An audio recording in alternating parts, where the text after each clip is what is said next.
Triplanetary, first in the Lensman series by Doc Smith. Chapter 9. Fleet Against Planetoid. One of the newest and fleetest of the patrol vessels of the Triplanetary League, the heavy cruiser Chicago of the North American Division of the Tellurian contingent, plunged stolidly through interplanetary vacuum. For 5 long weeks she had patrolled her allotted volume of space. In another week she would report back to the city whose name she bore, where her space-weary crew, worn by their long tour in the awesomely oppressive depths of the limitless void, would enjoy to the full their fortnight of refreshing planetary leave. She was performing certain routine tasks, charting meteorites, watching for derelicts and other obstructions to navigation, checking in constantly with all scheduled spaceships in case of need, and so on. But primarily she was a warship.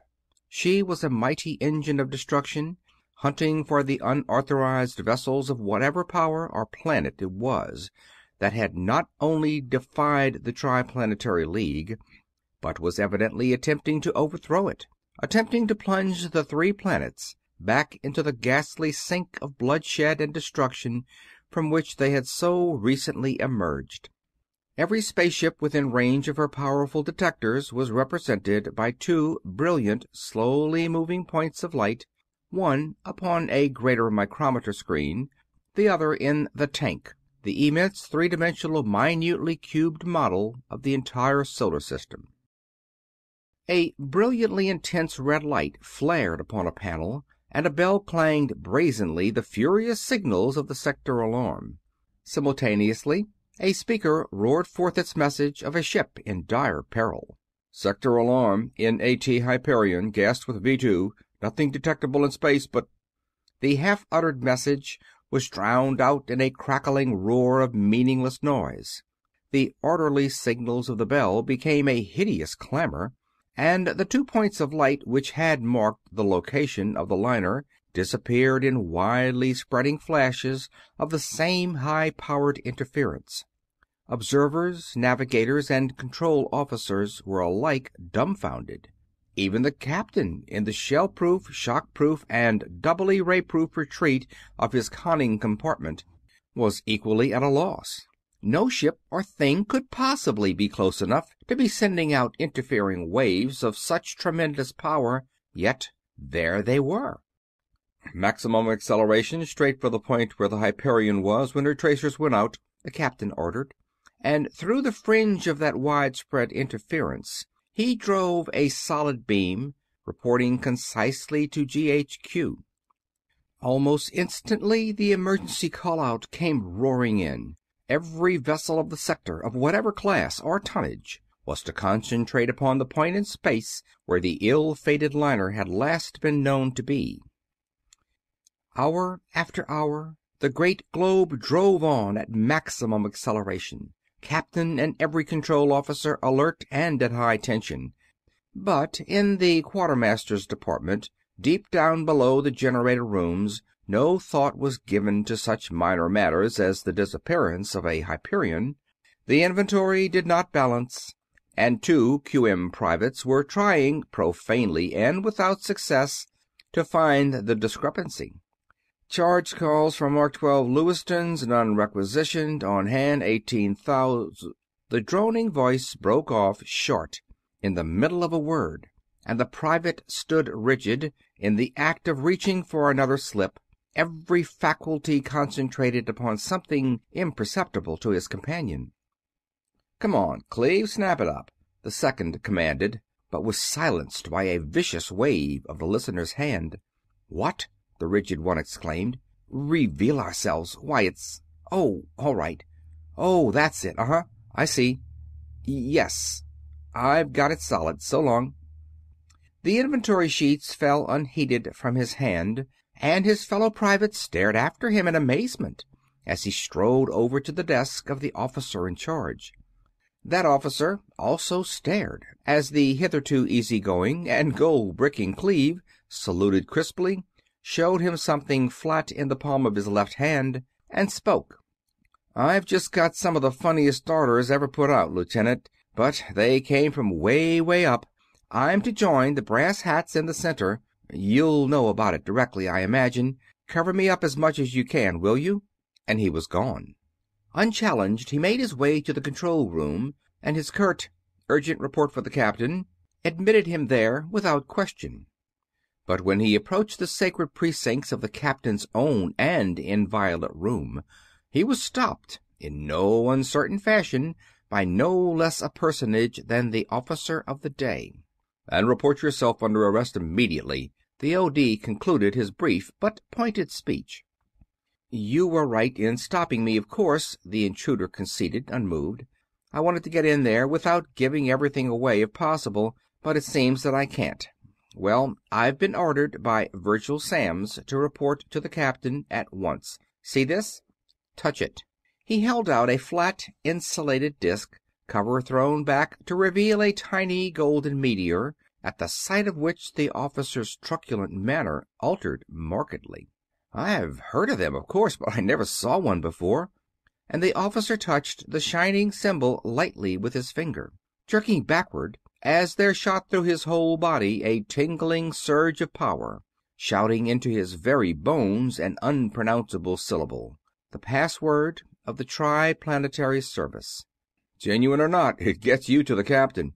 He'll know, and if it's a fake, you'll be breathing space in 5 minutes." Projector at the ready, the officer of the day followed Cleve into the Holy of Holies. There the grizzled four-striper touched the golden meteor lightly, then drove his piercing gaze deep into the unflinching eyes of the younger man. But that captain had won his high rank neither by accident nor by pull. He understood at once. "It must be an emergency," he growled half audibly, still staring at his lowly QM clerk, "to make Samms uncover this way." He turned and curtly dismissed the wondering O.D., then, "All right, out with it. Serious enough so that every one of us afloat has just received orders to reveal himself to his commanding officer, and to anyone else, if necessary, to reach that officer at once. Orders never before issued. The enemy have been located. They have built a base and have ships better than our best. Base and ships cannot be seen or detected by any ether wave. However, the service has been experimenting for years with a new type of communicator beam, and while pretty crude yet, it was given to us when the Dione went out without leaving a trace. One of our men was in the Hyperion, managed to stay alive, and has been sending data. I am instructed to attach my new phone set to one of the universal plates in your conning room and to see what I can find." "Go to it." The captain waved his hand, and the operative bent to his task. "Commanders of all vessels of the fleet," the headquarters speaker, received sealed upon the wavelength of the Admiral of the Fleet, broke the long silence. "All vessels in sectors L to R, inclusive, will interlock location signals. Some of you have received or will receive shortly certain communications from sources which need not be mentioned. These commanders will at once send out red K4 screens. Vessels so marked will act as temporary flagships. Unmarked vessels will proceed at maximum to the nearest flagship, grouping about it in the regulation squadron cone in order of arrival. Squadrons most distant from objective point designated by flagship observers will proceed toward it at maximum. Squadrons nearest it will decelerate or reverse velocity. That point must not be approached until full fleet formation has been accomplished. Heavy and light cruisers of all other sectors inside the orbit of Mars," the orders went on, directing the mobilization of the stupendous forces of the League, so that they would be in readiness in the highly improbable event of the failure of the massed power of 7 sectors to reduce the pirate base. In those 7 sectors, perhaps a dozen vessels threw out enormous spherical screens of intense red light, and as they did so, their tracer points upon all the interlocked lookout plates also became ringed about with red. Toward those crimson markers the pilots of the unmarked vessels directed their courses at their utmost power, and while the white lights upon the lookout plates moved slowly toward and clustered about the red ones, the ultra instruments of the service operatives were probing into space, sweeping the neighborhood of the computed position of the pirates' stronghold. But the object sought was so far away that the small spy ray sets of the service men, intended as they were for close-range work, were unable to make contact with the invisible planetoid for which they were seeking. In the captain's sanctum of the Chicago, the operative studied his plate for only a minute or two, then shut off his power and fell into a brown study, from which he was rudely aroused. "Aren't you even going to try to find them?" demanded the captain. "No," Cleve returned shortly. "No use. Not half enough power or control. I'm trying to think. Maybe... Say, Captain, will you please have the chief electrician and a couple of radio men come in here?" They came, and for hours, while the other ultra-wave men searched the apparently empty ether with their ineffective beams, the three technical experts and the erstwhile quartermaster's clerk labored upon a huge and complex ultra-wave projector. The three blindly and with doubtful questions, the one with sure knowledge at least of what he was trying to do. Finally the thing was done. The crude but efficient graduated circles were set, and the tubes glowed redly as their massed output drove into a tight beam of ultra-vibration. "There it is, sir," Cleve reported after some 10 minutes of manipulation, and the vast structure of the miniature world flashed into being upon his plate. "You may notify the fleet. Coordinates H 11.62, RA 124-31-16, and DX about 173.2. The report made, and the assistants out of the room, the captain turned to the observer and saluted gravely. "We have always known, sir, that the service had men. But I had no idea that any one man could possibly do, on the spur of the moment, what you have just done, unless that man happens to be Lyman Cleveland." "Oh, it doesn't—" the observer began, but broke off, muttering unintelligibly at intervals, then swung the Visi-ray beam toward the Earth. Soon a face appeared upon the plate, the keen but careworn face of Virgil Samms. "Hello, Lyman." His voice came clearly from the speaker, and the captain gasped. His ultra-wave observer and sometime clerk was Lyman Cleveland himself, probably the greatest living expert in beam transmission. "I knew that you'd do something if it could be done. How about it? Can the others install similar sets on their ships? I'm betting that they can't." "Probably not." Cleveland frowned in thought. "This is a patchwork affair, made of gunny sacks and haywire. I'm holding it together by main strength and awkwardness, and even at that, it's apt to go to pieces any minute. Can you rig it up for photography?" "I think so. Just a minute." "Yes, I can. Why?" "Because there's something going on out there that neither we nor apparently the pirates know anything about. The Admiralty seems to think that it's the Jovians again, but we don't see how it can be. If it is, they have developed a lot of stuff that none of our agents has even suspected." And he recounted briefly what Costigan had reported to him, concluding, "Then there was a burst of interference, on the ultraband, mind you, and I've heard nothing from him since. Therefore I want you to stay out of the battle entirely. Stay as far away from it as you can, and still get good pictures of everything that happens. I will see that orders are issued to the Chicago to that effect." "But listen—" "Those are orders," snapped Samms. "It is of the utmost importance that we know every detail of what is going to happen. The answer is pictures. The only possibility of obtaining pictures is that machine you have just developed. If the fleet wins, nothing will be lost. If the fleet loses, and I am not half as confident of success as the Admiral is, the Chicago doesn't carry enough power to decide the issue, and we will have the pictures to study, which is all important. Besides, we have probably lost Conway Costigan today, and we don't want to lose you, too." Cleveland remained silent, pondering this startling news, but the grizzled captain, veteran of the Fourth Jovian War that he was not convinced.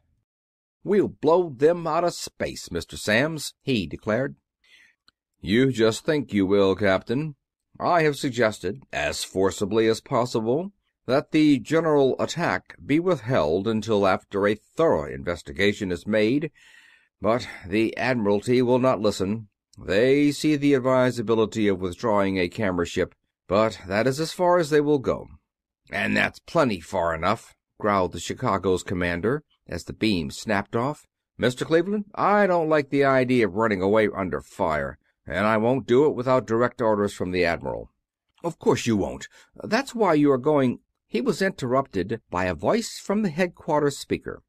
The captain stepped up to the plate, and upon being recognized, he received the exact orders which had been requested by the Chief of the Triplanetary Service. Thus it was that the Chicago reversed her acceleration, cut off her red screen, and fell rapidly behind, while the vessels following her shot away toward another crimson flaring loader.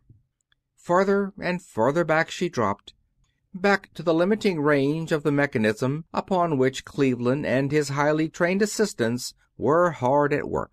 And during all this time the forces of the 7 sectors had been concentrating. The pilot vessels with their flaming red screens, each followed by a cone of spaceships, drew closer and closer together, approaching the Fearless, the British super-dreadnought which was to be the flagship of the fleet, the mightiest and heaviest spaceship which had yet lifted her stupendous mass into the ether. Now, systematically and precisely, the great cone of battle was coming into being, a formation developed during the Jovian Wars, while the forces of the 3 planets were fighting in space for their very civilization's existence, and one never used since the last space fleets of Jupiter's murderous hordes had been wiped out. The mouth of that enormous hollow cone was a ring of scout patrols, the smallest and most agile vessels of the fleet. Behind them came a somewhat smaller ring of light cruisers, then rings of heavy cruisers and of light battleships, and finally of heavy battleships. At the apex of the cone, protected by all the other vessels of the formation, and in best position to direct the battle, was the flagship. In this formation, every vessel was free to use her every weapon, with a minimum of danger to her sister ships. And yet, when the gigantic main projectors were operated along the axis of the formation, from the entire vast circle of the cone's mouth there flamed a cylindrical field of force of such intolerable intensity that in it no conceivable substance could endure for a moment. The artificial planet of metal was now close enough so that it was visible to the ultravision of the servicemen, so plainly visible that the cigar-shaped warships of the pirates were seen issuing from the enormous airlocks. As each vessel shot out into space, it sped straight for the approaching fleet without waiting to go into any formation. Gray Roger believed his structures invisible to triplanetary eyes, thought that the very presence of the fleet was the result of mathematical calculations, and was convinced that his mighty vessels of the void would destroy even that vast fleet without themselves becoming known. He was wrong. The foremost vessels were allowed actually to enter the mouth of that conical trap before an offensive move was made. Then the vice admiral in command of the fleet touched a button, and simultaneously every generator in every triplanetary vessel burst into furious activity. Instantly the hollow volume of the immense cone became a coruscating hell of resistless energy, an inferno which, with the velocity of light, extended itself into a far-reaching cylinder of rapacious destruction. Ether waves they were, it is true, but vibrations driven with such fierce intensity that the screens of deflection surrounding the pirate ships could not handle even a fraction of their awful power. Invisibility lost, their defensive screens flared briefly, but even the enormous force backing Roger's inventions, far greater than that of any single triplanetary vessel, could not hold off the incredible violence of the massed attack of the hundreds of mighty vessels composing the fleet. Their defensive screens flared briefly, then went down, their great hulls first glowing red, then shining white, then in a brief moment exploding into flying masses of red-hot, molten, and gaseous metal. A full 2/3 of Roger's force was caught in that raging incandescent beam, caught and obliterated. But the remainder did not retreat to the planetoid. Darting out around the edge of the cone at a stupendous acceleration, they attacked its flanks, and the engagement became general. But now, since enough beams were kept upon each ship of the enemy so that invisibility could not be restored, each triplanetary war vessel could attack with full efficiency. Magnesium flares and star shells illuminated space for 1,000 miles, and from every unit of both fleets was being hurled every item of solid, explosive, and vibratory destruction known to the warfare of that age. Offensive beams, rods, and daggers of frightful power struck and were neutralized by defensive screens equally capable. The long-range and furious dodging made ordinary solid or even atomic explosive projectiles useless, and both sides were filling all space with such a volume of blanketing frequencies that such radio-dirigible atomics as were launched could not be controlled, but darted madly and erratically hither and thither, finally to be exploded or volatilized harmlessly in mid-space by the touch of some fiercely insistent probing beam of force. Individually, however, the pirate vessels were far more powerful than those of the fleet, and that superiority soon began to make itself felt. The power of the smaller ships began to fail as their accumulators became discharged under the awful drain of the battle, and vessel after vessel of the triplanetary fleet was hurled into nothingness by the concentrated blasts of the pirates' rays. But the triplanetary forces had one great advantage. In furious haste, the servicemen had been altering the controls of the dirigible atomic torpedoes so that they would respond to ultra-wave control, and few in number though they were, each was highly effective. A hard-eyed observer, face almost against his plate and both hands and feet manipulating controls, hurled the first torpedo. Propelling rockets viciously aflame, it twisted and looped around the incandescent rods of destruction so thickly and starkly outlined, under perfect control, unaffected by the hideous distortion of all ether-borne signals. Through a pirate screen it went, and under the terrific blast of its detonation, the entire midsection of the stricken battleship vanished. It should have been out cold, but to the amazement of the observers, both ends kept on fighting with scarcely lessened power. 2 more of the frightful bombs had to be launched. Each remaining section had to be blown to bits before those terrible beams went out. Not a man in that great fleet had even an inkling of the truth, that those great vessels, those awful engines of destruction, did not contain a single living creature, that they were manned and fought by automatons, robots controlled by keen-eyed, space-hardened veterans inside the pirates' planetoid. But they were to receive an inkling of it. As ship after ship of the pirate fleet was destroyed, Roger realized that his navy was beaten, and forthwith all his surviving vessels darted toward the apex of the cone, where the heaviest battleships were stationed. There each hurled itself upon a triplanetary warship, crashing to its own destruction, but in that destruction ensuring the loss of one of the heaviest vessels of the enemy. Thus passed the Fearless, and 20 of the finest spaceships of the fleet as well. But the ranking officer assumed command, the war cone was reformed, and, yawing maw to the fore, the great formation shot toward the pirate stronghold, now near at hand. It again launched its stupendous cylinder of annihilation, but even as the mighty defensive screens of the planetoid flared into incandescently furious defense, the battle was interrupted, and pirates and Triplanetarians learned alike that they were not alone in the ether.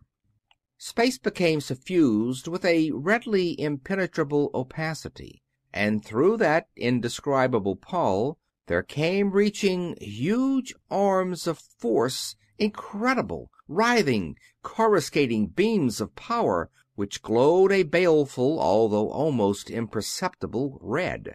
A vessel of unheard of armament and power, hailing from the then unknown solar system of Nevia, had come to rest in that space.